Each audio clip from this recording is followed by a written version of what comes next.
overlooking view, sariling mountain trail site, Philadelphia at aesthetic cabins, na radyo mga kanusan ng iba na laman ko. Kami naman ba din sa Kamaching, TRT, Bulacan para mag-staycation sa Teo Matenza's Resort. Yes, meron silang overlooking view na makikita mo na napapalibot na sila ng bundukan ng kagubatan ng TRT. Meron silang anim na cabin dito. Kalawakan cabin is good for 3 packs, Angela is good for 12 packs, Kubo Talbak is good for 11 packs, Kubo Trabayunan is good for 7 packs, Kamaching Ancestral House is good for 18 packs, Kubo Bayabas is good for 8 packs. Kompleto sa gamit, mapa-dining area, kitchen area, bedroom, comfort room. Mga babaeng 30 plus. Mahirap na pakiligin. Gusto na lang nila pera. Kahit itanong mo pa sa nagbabasa. Hello everyone, my name is Bonbon. Dati ako straight up, pero ngayon social dog na. Blood parasite survivor ako at dati ganito yung sitwasyon ko. Pero ngayon okay na ako dahil sa tiyaga at pag-alaga sa akin ng fur parents ko. My fur parents want to make sure na I'm protected from parasites like fleas and mite. She managed their old house, paid the bills, and often sent Mia care packages. Mia, absorbed in her new life, rarely acknowledged these questions. Then, winter came, and a heavy snowstorm hit her mother's tent. The power went out, and her mother, not very tech-savvy, struggled to navigate the situation alone. Concerned, Mia decided to visit and help out. Initially, she thought it would be a quick trip, check in, set things right, and head back to the city. But the damage from the storm was worse than she expected. For the first time, Mia had to handle the house repairs, manage the heating issues, and ensure her mother had everything she Tatlong pagkain na nagiging lason kapag pinalamig mo ito. One evening, watching her mother wrapped up in blankets to stay warm, Mia Sorry. realized the depth of her mother's daily struggles and sacrifice. Ako ba Sitting by the mother's side, Mia held her hand and said, Mom, I learned that being an adult isn't just about enjoying food, it's about stepping up in a tent. I'm here for you now. It's like you always been for me. Mia had just graduated from college and felt on top of the world, ready to embrace freedom and health. A young girl seized the candy bar from a store shelf while the clerk was busy helping another customer. She quickly unwrapped it and started eating it, her eyes darting around to check if anyone noticed. The store owner, busy arranging the product, turned just in time to see her. He rushed over exclaiming, "Stop! That's not yours!" He snatched the half-eaten candy from her hand and threw it into the trash. The girl's father, who had been browsing nearby, came over and gently explained that they had recently lost their jobs and were struggling to make ends meet. The store owner was unmoved and sternly warned them before turning away to attend to other customers. As they left the store, a kind elderly woman who had witnessed the incident discreetly handed the girl a small bag of groceries, giving her a compassionate smile. The family gratefully accepted her kindness and thanked her profusely. Months later, the same store owner was closing up for the night when two robbers burst in, demanding cash. As he tried to open the register, his hands shaking, he was suddenly paralyzed with fear. The situation escalated quickly, and just as one of the robbers took the Ugali mo rin ba ang magpatong ng lamig na kanin sa ibabaw? And Rosary Pajares, the founder of Letter. Stunned, the store owner realized he hadn't triggered the alarm. It was then he noticed the elderly woman along with the girl and her father standing nearby. They had seen the robbers enter and had called the police in time. This unexpected act of kindness from those he had once dismissed reminded him that compassion can circle back in surprising ways. Always be compassionate. You never know when you might need kindness in return. A young girl sneaked a candy bar from a store shelf while the clerk was busy helping another customer. She quickly unwrapped it and started eating, her eyes darting around to check if anyone noticed. The store owner, busy arranging products, turned just in time to see her. He rushed over exclaiming, "Stop! That's not yours!" He snatched the half-eaten candy from her hand and threw it into the trash. The girl's father, who had been browsing nearby, came over and gently explained that they had recently lost their jobs and were struggling to make ends meet. The store owner was unmoved and sternly warned them before turning away to attend to other customers. As they left the store, a kind elderly woman who had witnessed the incident discreetly handed the girl a small bag of groceries, giving her a compassionate smile. The family gratefully accepted her kindness and thanked her profusely. Months later, the same store owner was closing up for the night when two robbers burst in, demanding cash. As he tried to open the register, his hands shaking, he was suddenly paralyzed with fear. The situation escalated quickly, and just as one of the robbers threatened to harm him, the police arrived, sirens blaring, and apprehended the criminals. Stunned, The store owner realized Who am I to it was then touch he noticed the elderly woman from months ago, along with the girl and her Say father standing nearby. They had seen the robbers enter and had called the police in time. This unexpected act of kindness from those he had once dismissed reminded him that compassion can circle back in surprising ways. Sometimes Always be compassionate. You never know when you might need kindness in return. A young girl scooped a candy bar from a store shelf while the clerk was busy helping another customer. She quickly unwrapped it and started. A kind woman named Mrs. Thompson called her 3 daughters together. I'm taking a retreat to reflect and write, she announced.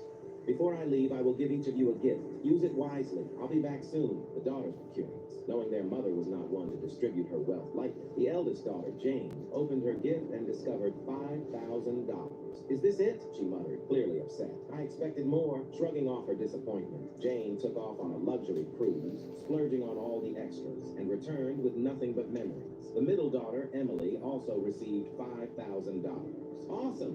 Time for a shopping spree, she exclaimed. Emily spent her days at upscale boutiques and nights at fancy restaurants, enjoying the high life until the money ran out, leaving her with a closet full of fashion and an empty bank account. The youngest daughter, Lucy, found just $2,500 in her gift. It's less than my sisters received, she thought, but it's enough to start something. With a clear plan, Lucy bought supplies and started a small craft business online. She worked hard, reinvesting her profits to grow her offerings.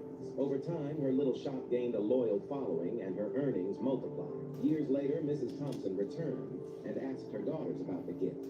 Jane and Emily had fun stories, but nothing to show for their money. Lucy, however, led her mother to her now thriving business. I started with your gift, and look what it has become, she beamed. Mrs. Thompson hugged her youngest daughter. The doctor told me I have limited time left, she said softly. I wanted to see who could use their resources wisely. Lucy, you've shown great prudence and creativity. You are worthy to inherit my legacy.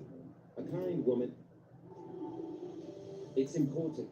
Once, there was a boy named Tom, whose childhood friend, Mike, moved across the country. Mike and Tom stayed in touch initially, but Mike's responses started to dwindle as time passed. For Tom's birthday, he was excited because Mike promised to visit. However, on the morning of his celebration, Tom received a text from Mike, apologizing that he couldn't make it due to a last-minute family commitment. Tom was crushed and shed tears alone in his room. His sister, seeing him so upset, decided to lift his spirits. Let's go out and celebrate your 16th birthday in style, she suggested, taking him to a new gaming arcade he hadn't visited before. Just as they were about to play a new video game, Tom spotted Mike laughing and playing with some new friends from his city. Heartbroken, Tom rushed outside, his sister hurrying after him to provide comfort. Why doesn't he reply to my texts? We used to talk all the time, and now he's just ghosting me, Tom lamented, feeling abandoned. His sister embraced him and said, sometimes the best thing we can do is to let people move on their own path. It's hard, but it's also a part of growing up. When you stop holding on to those who are drifting away, you open up space in your life for others who truly value you. At that moment, Tom realized that part of friendship is knowing when to let go, and that sometimes loving someone means giving them the freedom to grow apart. Once, there was a boy named Tom whose childhood friend, Mike, moved across the A woman had narrowly escaped a catastrophic earthquake, a survival so miraculous that the rescue team was astounded. When the leader of the rescue team met her, he exclaimed, "It's almost impossible to find anyone alive under such rubble," and documented her case for further study. The following day, her story inspired a group of frightened survivors trapped in another collapsed building.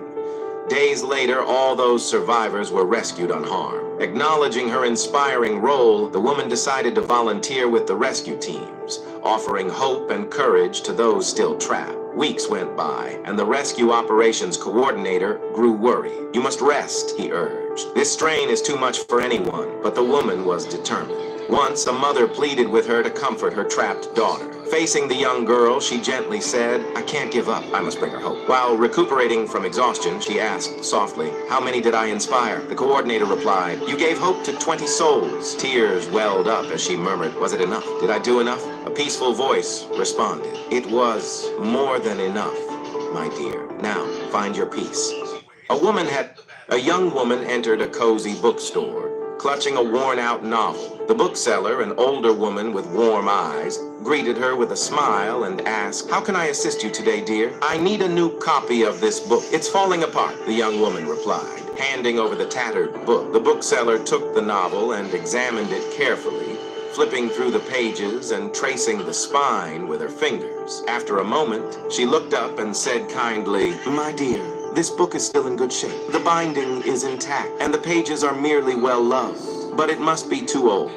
Please check again," the young woman insisted. The bookseller decided to consult with her assistant, a knowledgeable young man, who after inspecting the book confirmed, "This book is perfectly fine, really. It's aged beautifully." Tears welled up in the young woman's eyes, her voice trembling as she spoke. "Then why doesn't it comfort me like it used to?" Standing there, tears streaming down her face, the young woman's sorrow was evident. The bookseller and her assistant realized it was not the novel that needed mending, but the young woman's spirit. They understood that sometime all someone needs is to feel that their emotions are acknowledged and valued.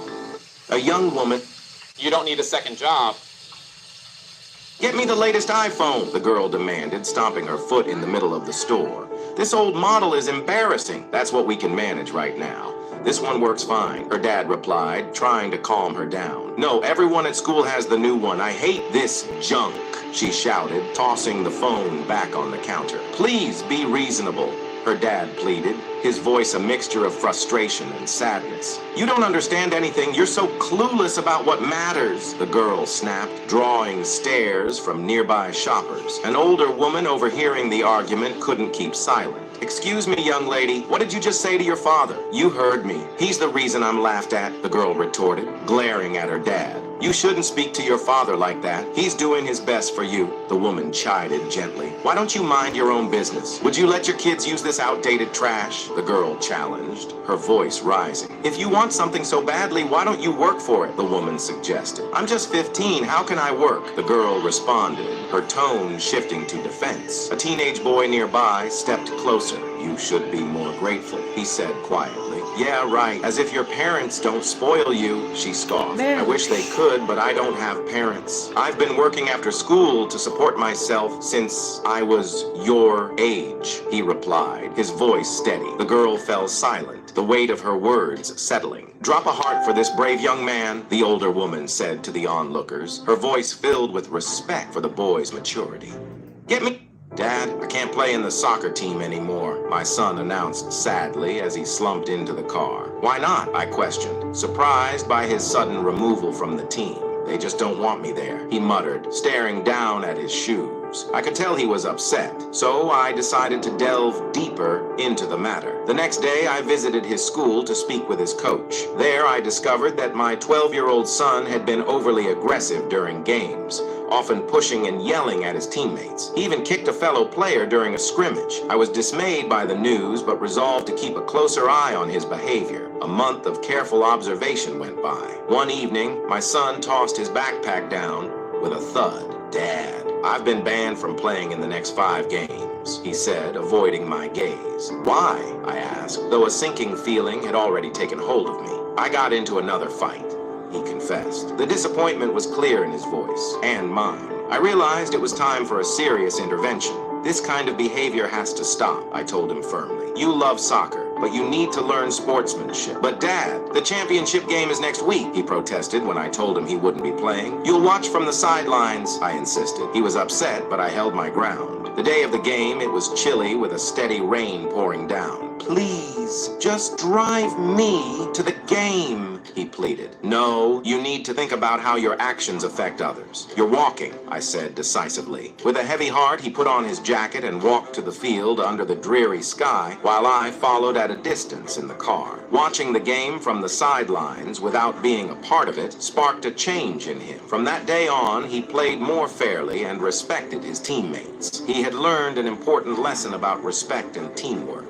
"Dad, a woman collapsed at work from stress. Here's what unfolded. Mom is overwhelmed again," her young son whispered to his sister as they tiptoed around the house. Their mother had been working long hours and juggling their family's needs. That evening, as she returned from work, the tension in her body was visible. Soon, the sounds of her sobbing filled their small apartment. Every time she brought work home, it seemed to consume her. After her 3rd hospital visit for stress-related issues, her colleague decided to intervene. One morning, she awoke in a hospital bed. A nurse, beaming with joy, exclaimed, She's alert at last, then she explained. You've been in a deep, stress-induced sleep for a year. You were found unconscious at your desk, overwhelmed by work, the doctor added as he entered the room. What about my projects? Are they done? The woman asked anxiously. Actually, we had to reassign them, but let's focus on you now, the doctor responded. No, tears streamed down her cheeks. She attempted to sit up but felt dizzy and weak. You need to slow down. Your health is suffering, the doctor cautioned. Have I lost my job? She cried, fearing the worst. Do you want to go back to that workload? The doctor. Trading is not a game.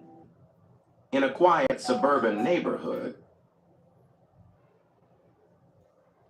I always complained about doing chores and disliked the meals my parents cooked. Why can't we order pizza? I would grumble every day. One evening, as we passed a soup kitchen, I remarked, if they worked harder, they wouldn't need free food, ignoring the reality of those in line. That weekend, my mom took me to volunteer there. Reluctant and grumpy, Hello I began helping everyone. in the Hi kitchen. guys. Chopping vegetables and serving meals, I met people from all walks of life, each with their own story of hardship. A man named Mr. Simmons shared his journey from being a teacher to relying on this kitchen. His dignity and gratitude touched me deeply. After several days of serving, when my parents came to pick me up, I All the realized how much I had subscribers taken of for this granted. motivation. As we drove away, I appreciated the comfort of my home and the food waiting for me. Volunteering had changed my perspective entirely. It taught me to MotivaZone value what I channel. have Thank you and to so empathize much. with others. I always complained about doing chores and disliked the meals my parents cooked. Why can't we order pizza? I would grumble every day. One evening, as we passed a soup kitchen, I remarked, if they worked harder, they Live wouldn't need stream, free yes. food, ignoring the reality What of those is in it? line. That weekend, my mom took me to Sammy Khan, volunteer. hello. Reluctant and grumpy, I began helping in the kitchen. Chopping Doing vegetables and fine. serving meals, I met people from all walks of life, each with their own story of hardship. A man named Mr. Simmons shared his journey from being a teacher to relying on this kitchen. His dignity and gratitude touched me deeply. After several days of serving, when my parents came to pick me up, I realized how much I had taken for granted. As we drove away, I appreciated the comfort of I never appreciated school and complained every morning. I argued with my teachers, skipped classes, and didn't do my homework, even though I had all the resources I needed. I never appreciated school and complained every morning. I argued with my teachers, skipped classes, and didn't do my homework, even though I had all the resources I needed. One afternoon on my way from school, I saw some kids in torn uniforms picking up trash. I shrugged it off thinking, better them than me, and hurried on. At home, I threw my backpack in the corner and yelled, I'm sick of studying. I want to play video games all day. And I stormed to my room, slamming the door. The next morning, my mother woke me up early, packed a small bag for me, and drove me to a rural community center. You'll volunteer here, she said, and left before I could protest. The coordinator was strict. Start sorting these donations, he instructed firmly. I spent the entire day organizing old books and cleaning up. No breaks, just constant work. The center was bare bones with no comforts, and I was overwhelmed by how much there was to do. Each task was more demanding than the last, from tutoring younger kids with few supplies to helping serve food to families who came in hungry. After 3 days, my mother returned. As I got into the car, I broke down in tears, realizing how good I had it with my education and home. It's true, you often don't realize what you have until you see life without it. I never appreciated Trading is not a game. One after, a girl stepped off the bus in her worn-out sneakers. She went straight to the park and set up a lemonade stand. Her classmates saw her and, with a sneer, he took out his phone and began recording her. Look at this desperate vendor. I'll show everyone at school, he mocked. She looked up, her eyes watery. This helps me buy my books. The following day, she was fixing her hair at school when he approached her. Still pretending to be someone important? He taunted. Calmly, she answered. I see a smart, successful person. You just don't understand. Laughing, he retorted. My mom's a famous lawyer. Don't even dream of working at her firm. We don't hire street vendors. His friends joined in, calling her lemonade loser. Yet, every morning she would affirm to her reflection, I am smart. I will make it big. Years later, the boy, now a man, sat defeated as his mother explained, Our firm's collapsing because of your mistakes. Desperate, he said, I'll turn it around, just give me a chance. But it was too late. She had already sold it. Just then, his old classmate entered. "A new intern?" he scoffed. Smiling, she replied, "Hello, actually, I'm your new boss. I just bought the firm." His jaw dropped as she confidently walked past. "Never underestimate the determined," she whispered. "If you're inspired by resilience, hit like and subscribe for more stories like this." A girl stepped. While working in the dusty archives of a grand museum, a young man named John discovered an old journal tucked away in a corner. The handwriting in the journal looked hauntingly familiar. It resembled his own. When his supervisor caught him reading it instead of cataloging artifacts, he was reprimanded harshly. Distraught, John continued reading the journal at home, where he found an entry describing a boy born on the same day and in the same small town as he was. The boy had been lost during a festival when he was only a few years old. Tears welled up in John's eyes as he realized the painful coincidence. These were his own childhood memories. The next day at work, as he organized an exhibition on local history, he found a photograph of a family. The child in the picture was him. Overwhelmed, he realized that he was unknowingly working in the museum founded by his biological family, who were prominent historians in the area. Decades ago, during a financial crisis, they had lost him in the crowd, and after searching desperately, they believed he had been taken. John saw an old video at the exhibit where his mother spoke about her lost son. "Jack, wherever you are, know that we still love you and hope to see your smile again." Just then, his aunt, unaware of his true identity, entered the room, holding an old photograph she had found in his office. With a trembling voice, John revealed his identity. His aunt collapsed into tears, sobbing. "We've searched everywhere for you. I've missed you so much." Conflicted, John responded, "But you passed me in the halls and never knew me."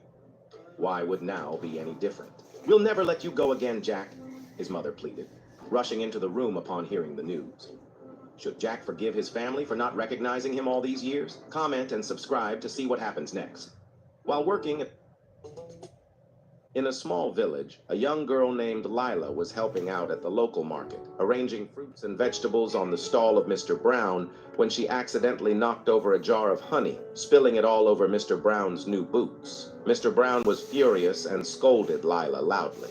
Just then, Mrs. Clark, Mr. Brown's regular customer, approached the stall. Lila, with tears in her eyes, asked Mr. Brown for her day's earnings. Mr. Brown begrudgingly tossed a few coins at her and continued to rant as Mrs. Clark watched the scene quietly. The next week, Lila saw Mrs. Clark at the market and offered to carry her bags to her car. Mrs. Clark agreed and asked Lila why she was working in the market instead of going to school.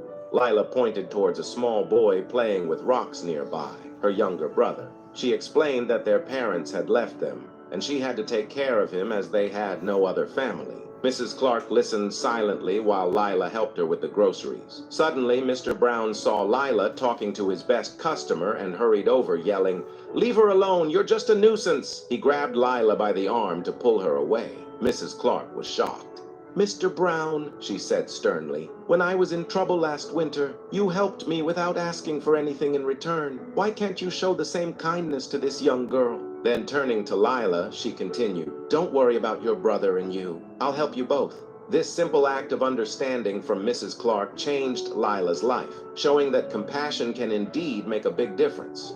In a small town school known for its academic and sports excellence, the students were always diligent, often staying late for extra practice or study groups. One semester, a new student named Ellie joined the school. She was immediately popular for her fancy clothes and latest gadgets, which she loved to share with her classmates during breaks. Soon, many students began skipping their study sessions and sports practices to spend time playing video games and chatting with Ellie. The school's performance started to decline, both in academics and sports. Concerned, the teachers and the coach organized a career day where parents shared stories about their hard work and the importance of discipline. Touched by these stories, the students realized the importance of their own efforts and the sacrifices their parents were making for them. Ellie and her friends returned to their dedicated study and practice routines, now understanding that real respect comes from hard work, not just flashy gadgets. How can you make sure you remain committed to your goals when distractions come along? In a quiet part of town, an old man sat on a chilly sidewalk, his eyes hopeful for some kindness. A sleek bicycle stopped beside him, and a young woman quickly stepped off. She placed a small kitten and a tin of milk next to him, then hurried off without a word. The old man, puzzled and a bit annoyed, called out, "What's this? Do you think I'm here to collect stray animals?" Despite his initial frustration, he felt pity for the shivering kitten. Deciding to take care of it, he shared his small portion of bread with it that night. As he untied the kitten from the spot, it started meowing loudly and ran off. Curious, he followed it through alleys until it led him to a well-kept house. He found the young woman crying, a letter in her hands. The sight of the kitten made her sob harder. "Why did you bring it back?" she cried. The man asked her why she was so upset. She explained that she was terminally ill and didn't want her sadness to affect the kitten. "I couldn't bear leaving her alone, but I couldn't keep her either." Understanding her plight, the old man said, "She came back because she needs you as much as you need her. No one should face hard times by themselves." The woman, moved by his words, offered him shelter if he would help look after the kitten. He accepted, adding, "True friends never abandon each other no matter how tough it gets. Remember, the bonds of friendship can bring light even during the darkest times." In a quiet, a young woman was often late to her morning shifts at the cafe, her eyes red from lack of sleep. Her manager, clearly annoyed, scolded her one morning. "Your tardiness is unacceptable. It's disrupting our service." Her colleagues exchanged worried glances as she apologized meekly, promising to try harder. Her manager, puzzled by her consistent lateness, decided to follow her after her shift ended. Instead of going home, she headed straight to a local school, where she picked up 2 young children. They made a quick stop at a nearby park, where she carefully watched them play, looking exhausted but attentive. Later, they walked to a small, modest house. The manager approached a neighbor who was outside watering plants and asked about the young woman's situation. The neighbor revealed, "She's raising her siblings alone since their parents passed away last year. She works multiple jobs to keep up with the bills and their schooling." Feeling a profound sense of empathy, the manager left and thought deeply about how to help. The next day, as the young woman hurried into work, late again, the manager pulled her aside. Instead of reprimanding her, he handed her an envelope containing a raise in pay and a schedule adjustment to better suit her needs. As she opened the envelope, tears welled up in her eyes. The staff, who had overheard the neighbor's story the day before, surprised her with a small fund they had collected to help with her home expenses. Overwhelmed by their kindness, she hugged each of them, grateful for their support in her challenging times. You wouldn't get. It's important to secure your website to help. 3 old ladies were sitting at the dinner table discussing their problems with getting old. The first one said, "Sometimes I catch myself with a jar of mayonnaise in my hand while standing in front of the refrigerator, and I can't remember whether I need to put it away or start making a sandwich." The second lady says, "Yeah, sometimes I find myself on the landing of the stairs and can't remember whether I was on my way up or on my way down." The third one says, "Well, ladies, I'm glad I don't have any of those problems. Knock on wood." As she hit her knuckles on the table, she looked up and said, "That must be the door. I'll get it." 3 old ladies were sitting at the dinner table discussing their problems with getting old. The first one said, "Sometimes I catch myself with a jar of mayonnaise in my hand while standing in front of the refrigerator, and I can't remember whether I need to put it away or start making a sandwich." The second lady says, "Yeah, sometimes I find myself on the landing of the stairs and can't remember whether I was on my way up or on my way down." The third one says, "Well, ladies, I'm glad I don't have any of those problems. Knock on wood." As she hit her knuckles on the table, she looked up and said, "That must be the door. I'll get it."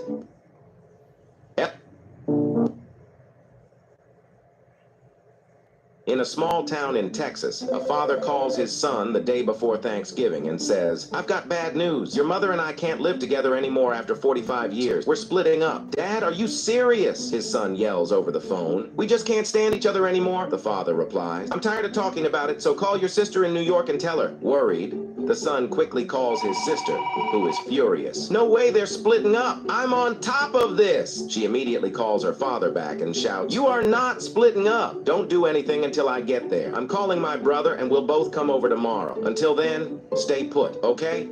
and then she hangs up. The father smiles, puts down the phone, and tells his wife, "It worked. They're coming for Thanksgiving, and they're paying their own way." A young girl came home. Hollywood level. A married couple is driving down a quiet highway. The husband is driving at 40 miles per hour. Suddenly, the wife says clearly, "I think we should get a divorce after being married for 25 years. The husband doesn't say anything. He just keeps driving and speeds up to 45 miles per hour. The wife adds, "Don't try to stop me. I have someone else and he understands me better." The husband stays quiet, but he grips the steering wheel tighter and speeds up to 55 miles per hour. The wife demands more. "I want the house." With each demand, he drives faster. 60 miles per hour for the car, 65 miles per hour for the bank accounts, credit cards, and the boat. The car starts to head towards a big concrete bridge. Feeling scared, she asks, "Don't you want anything?" He finally speaks, calm and serious. "I have everything I need." Curious, she asks, "What do you have?" Right before they hit the bridge at 65 miles per hour, he looks at her and smiles. The airbag. Over 40? Here's One day, I want something Talk. funny. a couple went on a vacation. Yeah, this one. A man working at the post office had to handle mail with unreadable addresses. One day, he found a letter addressed to God with no proper address. Curious, he opened it and read, "Dear God, I'm an 83-year-old widow living on a small pension. Someone stole my purse with $100, all the money I had. Christmas is coming, and I invited 2 friends for dinner, but now I can't afford food. You're my only hope. Please help me. Sincerely, Edna." The worker was touched and shared the letter with his coworker. They collected $96 and sent it to Edna. Everyone felt happy knowing she could enjoy her dinner. A few days after Christmas, another letter from Edna arrived. It read, "Dear God, thank you so much for helping me. We had a wonderful dinner, but $4 was missing. It must have been those guys at the post office. Sincerely, Edna."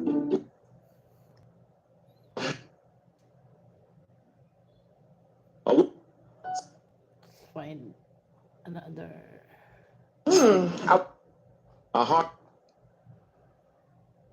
A young man named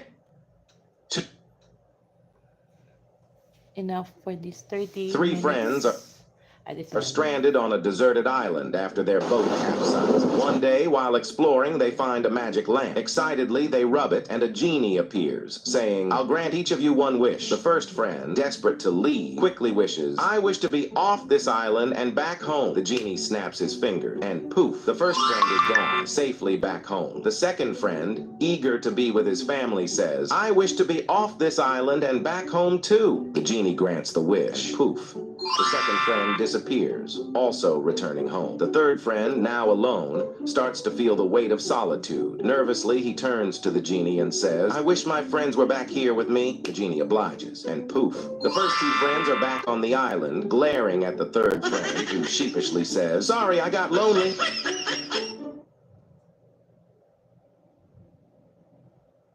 Three friends are stranded on a deserted island after their boat capsized. One day, while exploring, they find a magic lamp. Excitedly, they rub it, and a genie appears, saying, "I'll grant each of you one wish." The first friend, desperate to leave, quickly wishes, "I wish to be off this island and back home." The genie snaps his finger, and poof, the first friend is gone, safely back home. The second friend, eager to be with his family, says, "I wish to be off this island and back home too." The genie grants the wish. Poof. The second friend disappears, also returning home. The third friend, now alone, starts to feel the weight of solitude. Nervously, he turns to the genie and says, "I wish my friends were back here with me." The genie obliges, and poof. The first 2 friends are back on the island, glaring at the third friend, who sheepishly says, "Sorry, I got lonely." Emma and Ron. Press One Friday afternoon, a man left work with his paycheck in hand, excited for the weekend. Instead of heading straight home, he decided to blow off some steam and spend the weekend partying with his friends. Drinks flowed, laughter filled the air, and before he knew it, his entire paycheck was gone. Late Sunday night, finally made his way back home, only to be greeted by his furious wife. She let him have it, unleashing a storm of words that lasted nearly 2 hours. Words stinging as much as the next. Exhausted from the lecture, his wife finally paused and asked, "How would you like it if you didn't see me for 2 or 3 days?" Without thinking, he shrugged and said, "I'd be okay with that." Monday came and went, and true to her word, he didn't see his wife. The same happened on Tuesday, and then Wednesday passed without a glimpse of her. But by Thursday, the swelling had gone down just enough that he could finally see her, a little out of the corner of his left eye. One day, a Trading is not a game.